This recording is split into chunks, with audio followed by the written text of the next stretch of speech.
What'd you learn about this tax plan of Trump's? The tax. Okay, so basically what I found was there's two articles. This article's by The Guardian. It says Trump's tax plan, massive cuts for the 1% will usher in an era of dynastic wealth. Even more so than now? I don't know about the current tax plan now, but what I know is what this article talks about with Trump's proposed tax plan. I guess when I think of dynastic, I think of like just wealthy elite, like people on top. You know, there's already a lot of people on top. So I imagine that if you put somebody who's a billionaire in office, that's been his life, his entire life, that he's just going to continue to, maybe the argument, I'm not, of course you're going to tell me about it, but the argument seems to be that it's going to be even more so than now, even more beneficial for the wealthy elite than how our system already is rigged for them. Yeah, no, I'm with you. Like, it definitely is going to benefit them more. Like, so what it says is President Donald Trump is set to give America's richest 1% an average annual tax cut of $214,000 when he takes office. While more than 8 million families with children are expected to suffer financially under his proposed tax plan. Trump's tax plan overwhelmingly benefits the rich, and they will receive 47% of all tax cuts. The richest 1% will collect 47% of all tax cuts. Okay. That's nearly half of all the tax cuts. Yeah. That's ridiculous. Yeah, I mean, because I've seen that the tax cuts are also for people that make a certain income, you know, like us, you know, under $60,000 a year, whatever. That there's tax cuts too. That it helps the least amount the people in the low income that I've seen. So I guess that's a way to win over the middle class a little bit. Is be like, oh, you're gonna have an extra 10% off your taxes, but the majority of these tax cuts are going to be going to the people on top still. Yeah. Well, because the idea with Trump and Republicans are that they have this trickle-down tax plan. So if you take down taxes from the rich, then jobs and economic abundancy will trickle down to the rest of the population. Which we know that doesn't work now. No, it doesn't. It does not work. So let me go on and show you why. Okay, so according to Batchelder's research, Trump's tax changes, taken at their most conservative, could leave just over half of America's nearly 11 million single-parent households facing an increased tax burden. This figure rises to 61%, or 7 million households, if the analysis is to run on reasonable assumptions that the changes Trump has suggested go ahead. So single-parent families would suffer the most because Trump would lower the minimum of tax-free earnings to $15,000 per adult, no matter how many children in the household. Under the current law, the threshold is $17,400 for single-parent families with one child and $24,750 for a couple with one child, and the threshold increases by $4,050 for each additional child. So he'll just lower it to the minimum of $15,000, which is lower than what we currently have it. So that's gonna make them suffer more. And so currently there's this is what I was thinking. Right here. So currently there's it says Trump also plans to consolidate the current 7 tax brackets into 3, 12, 25%, and 33%. His plan is to scrap the current 10% tax for earnings under $19,000 and replace it with 12%. Trump's proposed child care credits would not make up for the changes, according to Batchelder. So there will be 3 tax brackets? Yeah, so there's 7 tax brackets. I'm not completely familiar with them, but the 10% that people under $19,000 make, it would go up to 12%. And then there would be the 25% and 33%. So people that make under $19,000 would get a bump up of tax. yeah. So why more tax cuts for the people on top? I mean, if you're making $5 million a year, why do you need an extra 33 or whatever the jump is? Yeah. I didn't really illustrate what the jump was there for somebody who's makes a couple $100,000 a year and $5 million a year, but they don't need more money. I mean, they work for the money. No. Yeah. But they've benefited from the system. Obviously, great. You've lived the American dream. You succeeded. It's time to give back a little bit. Yeah.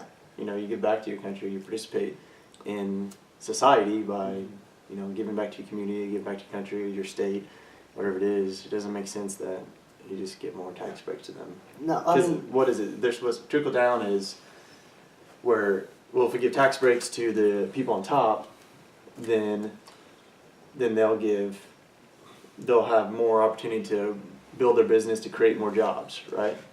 Yeah, that's the basic idea. Yeah.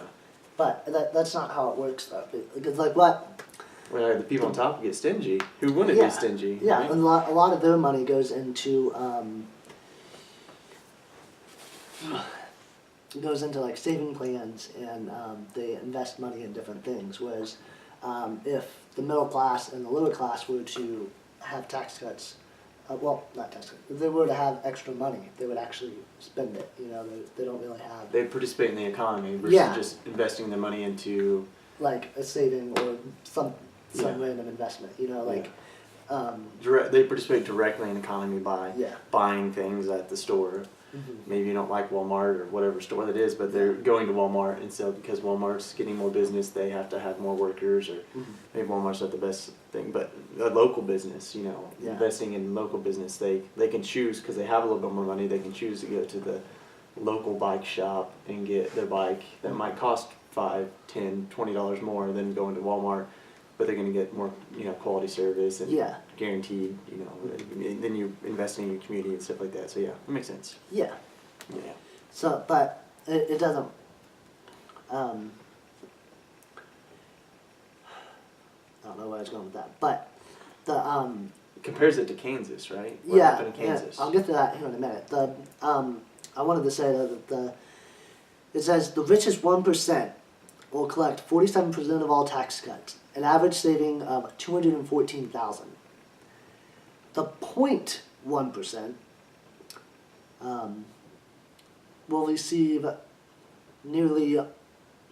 would receive an average 2017 tax cut of $1.3 million. The 0.1% would receive a tax cut of $1.3 million.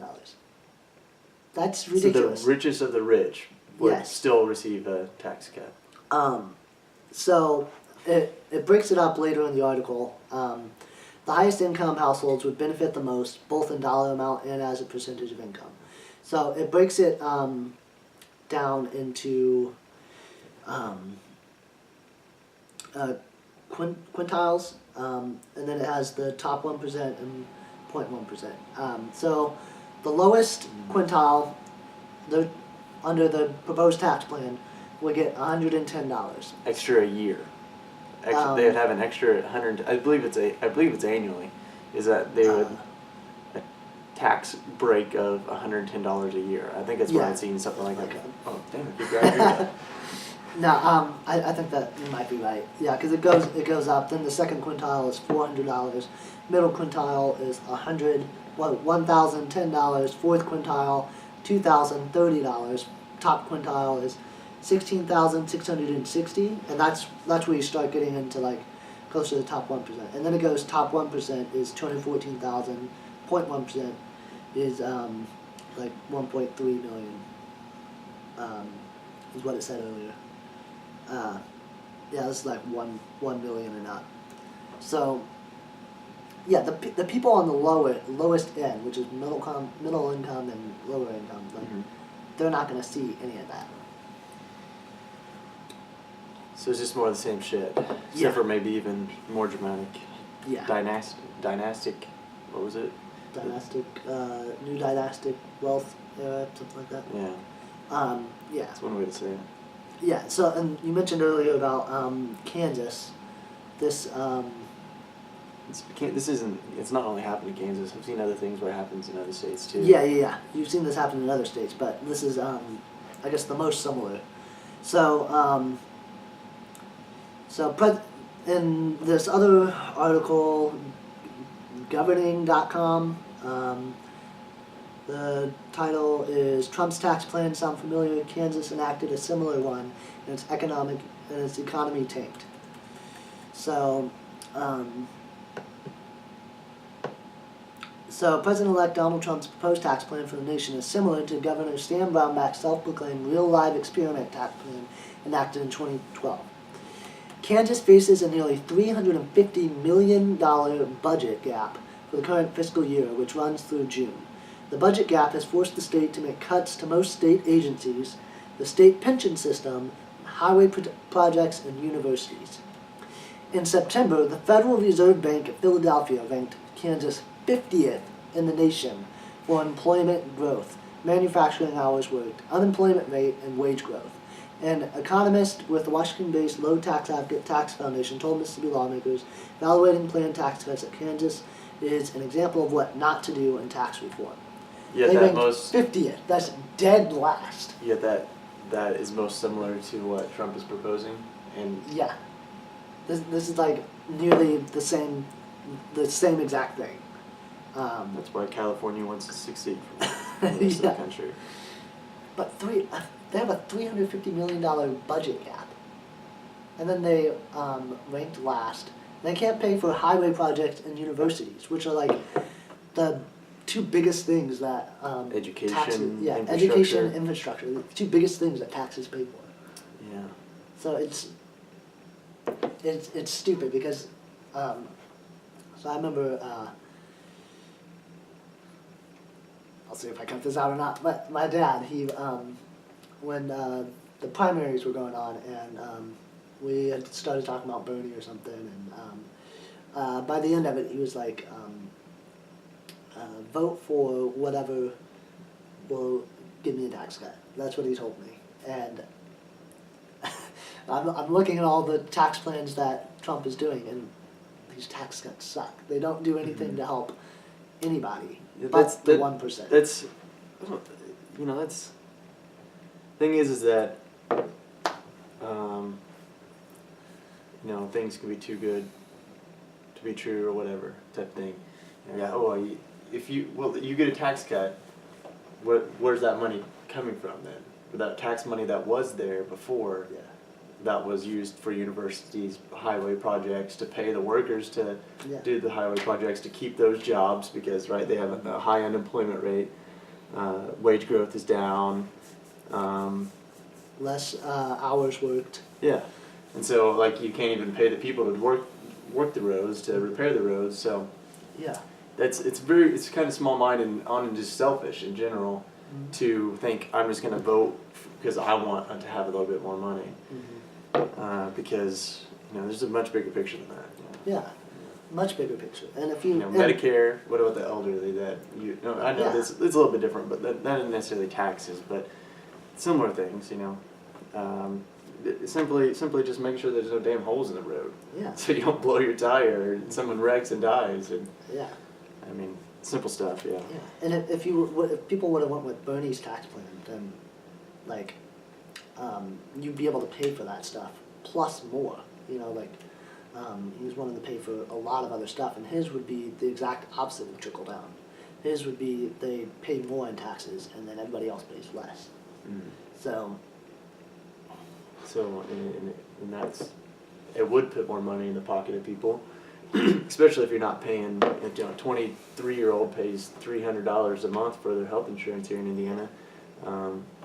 If you had universal health care, and maybe you're forking an extra $50 a month in your taxes because of the universal health care type of law or reform. Yeah, now you have an extra $250 in your pocket. You really got a tax break there. You really got a good break. You're gonna have more money in your pocket. Maybe it's not necessarily from taxes, but it's gonna be from other. It just makes sense. I mean, you can't even compare Bernie and Trump. And it's just frustrating when people only think about themselves and not as everyone as a group. There's times to think about yourself, but then there's when it comes to governing, you got to think of everyone as a whole, and everyone as a group, and what will benefit everybody. And with these types of tax plans, it benefits very few people. Unfortunately, if you never leave your hometown, or if you stay within the general vicinity of it, or if you live in a place like here in Indiana, Yeah. you know, there's not. If you live in Indy, you get a little bit more cultured or something like that. But you just get really you can tend to be selfish in a way because you don't know anything beyond what 30 miles of radius around your place. You know, Yeah. you don't even know what it means to. Some people don't know what it means, what a ghetto even looks like, or something Yeah. like that. You know, they don't know what those people go through, and